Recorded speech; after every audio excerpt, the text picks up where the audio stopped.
Hi friends, ಇವತ್ತು ಮಜ್ಜಿಗೆ ಸಾಂಬಾರು ಮಾಡೋಣ. ಮಜ್ಜಿಗೆ ಸಾಂಬಾರಿಗೆ ಮೊಸರನ್ನ ಮಜ್ಜಿಗೆ ಮಾಡಿ ಇಟ್ಕೊಂಡಿದ್ದೀನಿ.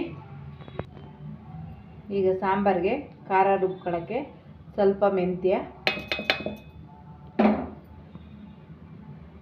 ಅಕ್ಕಿ ಒಂದು 10 ನಿಮಿಷ ಮುಂಚಿತವಾಗಿ ನೆನೆಸಿಟ್ಕೊಂಡಿರಬೇಕು, ಸ್ವಲ್ಪ ಕಾಯಿ,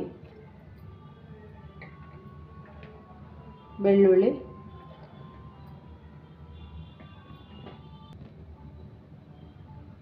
ಹಸಿಮೆಣಸಿನ್ಕಾಯಿ. ಈಗ ಇದಷ್ಟು ಸ್ವಲ್ಪ ನೀರು ಹಾಕೊಂಡು ರುಬ್ಕೋಬೇಕು.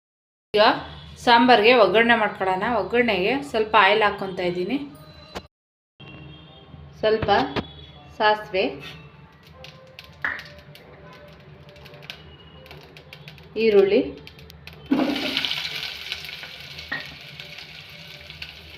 ಕರಿಬೇವು, ಒಂದೆರಡು ಒಣಮೆಣಸಿನ್ಕಾಯಿ. ಈಗ ಇದಷ್ಟು 1-2 ನಿಮಿಷ ರೋಸ್ಟ್ ಮಾಡ್ಕೋಬೇಕು. ಈಗ ಈರುಳ್ಳಿ ಬೆಂದಿದೆ, ರುಬ್ಕೊಂಡಿರೋ ಖಾರ ಹಾಕ್ಕೋಬೇಕು.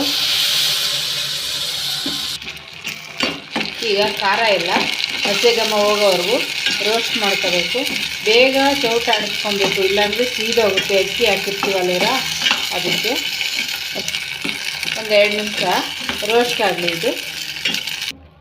ಈಗ ಖಾರ ಎಲ್ಲ ರೋಸ್ಟ್ ಆಗಿದೆ. ಇದರೊಳಗೆ ಮಜ್ಜಿಗೆ ಬಿಟ್ಕೊತಾ ಇದ್ದೀನಿ. ಮಜ್ಜಿಗೆ ಬಿಟ್ಕೊಬಿಟ್ಟು ಬೇಗ ತಿರುಗಿಸ್ಕೊಬೇಕು, ಇಲ್ಲಾಂದರೆ ತಳ ಹತ್ತುತ್ತೆ. ಈಗ ರುಚಿಗೆ ತಕ್ಕಷ್ಟು ಉಪ್ಪು,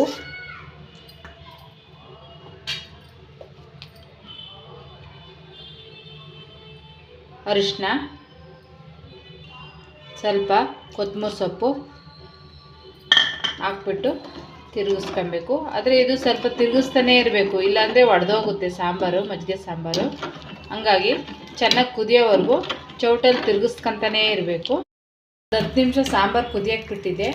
ಈಗ ಕುದ್ದಿದೆ, ಒಳ್ಳೆ ಹೆಲ್ದಿಯಾಗಿ ಒಳ್ಳೆ ರುಚಿಯಾಗಿ ರೆಡಿಯಾಗಿದೆ ಸಾಂಬಾರು. ಸಬ್ಸ್ಕ್ರೈಬ್ ಮಾಡಿ, ಶೇರ್ ಮಾಡಿ, ಲೈಕ್ ಮಾಡಿ ಫ್ರೆಂಡ್ಸ್.